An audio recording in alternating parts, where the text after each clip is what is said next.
pas imaginer un salon sans quelques nouveautés françaises à se mettre sous la dent.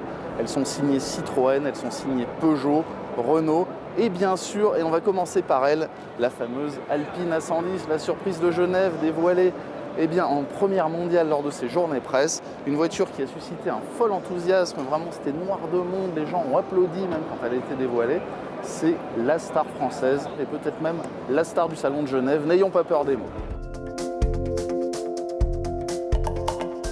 Renault laisse la vedette à la nouvelle Alpine et du coup ne présente pas un feu d'artifice de nouveautés. Donc la principale, c'est cette version restylée du Captur, le petit SUV urbain qui connaît un franc succès sur le marché français. Une version donc modernisée, nouveaux équipements de confort, de sécurité, style légèrement revu. On ne va pas bouleverser une recette qui fonctionne par ailleurs très très bien. Et on continue chez Renault dans le segment du SUV avec le Koleos. Koleos plutôt grand SUV familial, 5 places, qui va notamment, hélas, trouver sur sa route le Kadjar, autre modèle qui fonctionne très bien chez Renault. Je ne sais pas trop lequel va tirer son épingle du jeu. Mais enfin, voici le Koleos, au design plutôt plaisant. Un modèle plus haut de gamme que le Kadjar, bien sûr. Plus imposant également.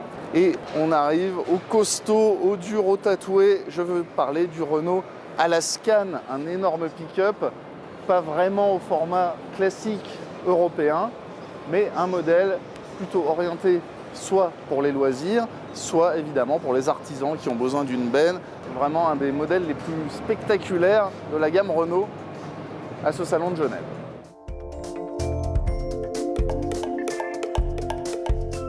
Et l'autre grande nouveauté française, c'est le DS7 Crossback, le SUV français, donc fabriqué à Mulhouse, dont on peut déjà passer commande avec des tarifs qui démarrent autour de 50 000 € et les livraisons qui sont prévues pour le mois de janvier de l'année prochaine. Alors c'est une voiture donc à l'esprit SUV, on vous l'a dévoilée, on vous l'a détaillée dans d'autres reportages. Ce qui est intéressant là, c'est de voir l'habitacle de cette voiture qui est extrêmement luxueux. Il y a vraiment un souci du détail, à la fois dans le design, les commodos, le grand écran tactile, l'affichage variable. Et ce petite note rétro que je trouve très sympathique, c'est cette horloge à aiguille signée BRM et qui contraste évidemment avec tout ce déploiement technologique de cette voiture. Alors elle aura de nombreux équipements de confort, de sécurité, tout ce qu'on peut attendre à ce niveau de gamme répondra évidemment présent à l'appel et c'est une voiture qu'on essaiera en fin d'année chez Caradisiac. Sur le stand Citroën, c'est bien sûr la C3 qui est mise à l'honneur, la petite citadine qui ferraille directement avec les deux Peugeot 208 et Renault Clio, une nouveauté extrêmement importante pour le constructeur et qui se dévoile aussi sous la forme d'une voiture de rallye puisque Citroën fait son retour dans le championnat du monde WRC et là donc on a une voiture de rallye, la C3 WRC, extrêmement spectaculaire mais qui ne sera bien sûr jamais commercialisée. Ce n'est pas du tout le but c'est de soutenir le lancement commercial d'une voiture avec, si possible, de bons résultats sportifs et ça, on verra ça dans les mois qui viennent sur les spéciales du championnat du monde.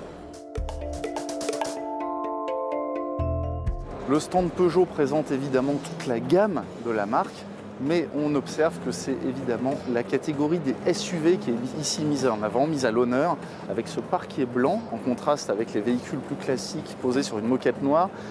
Ce sont donc les SUV qui bénéficient du meilleur éclairage, de la mise en scène centrale. Et donc évidemment la SUV, il y a la 2008, modèle récemment restylé et qui connaît un succès commercial qui ne se dément pas. Il y a la 3008, modèle donc qui a été élu, je le rappelle, juste à la veille de l'ouverture de ce salon, voiture de l'année 2017, un véritable succès commercial.